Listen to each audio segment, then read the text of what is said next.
హైదరాబాద్ గచ్చిబౌలిలో భారీ దోపిడీ జరిగింది. గోల్డ్ కాయిన్ ఆశ చూపి అర కేజీ బంగారం, డాలర్స్ను ఎత్తుకెళ్లాడు గుర్తు తెలియని దుండగుడు. ఆలస్యంగా వెలుగులోకి వచ్చినటువంటి ఈ ఘటనలో ఇద్దరు బంగారు వ్యాపారులు మోసపోయారు. హైదరాబాద్కు చెందిన ఇద్దరు బంగారు వ్యాపారులకు తన వద్ద గోల్డ్ కాయిన్స్ ఉన్నాయంటూ నమ్మించాడు. అర కేజీ గోల్డ్ బిస్కెట్స్, $18,000 తీసుకురావాలని చెప్పాడు. ఆ ఇద్దరు వ్యాపారులు మోసగాని మాటలు నమ్మి బంగారంతో పాటుగా డాలర్స్ కూడా తీసుకొచ్చారు.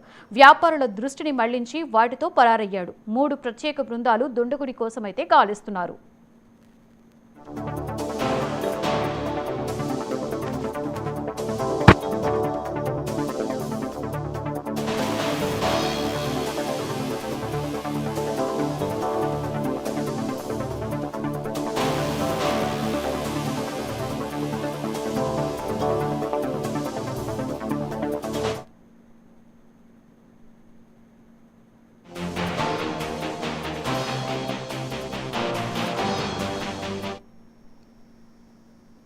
మే 12న హైదరాబాద్లో జరగబోయేటువంటి మిస్ వరల్డ్ పోటీల అనంతరం అందాల భామలు నాగార్జునసాగర్, బుద్ధ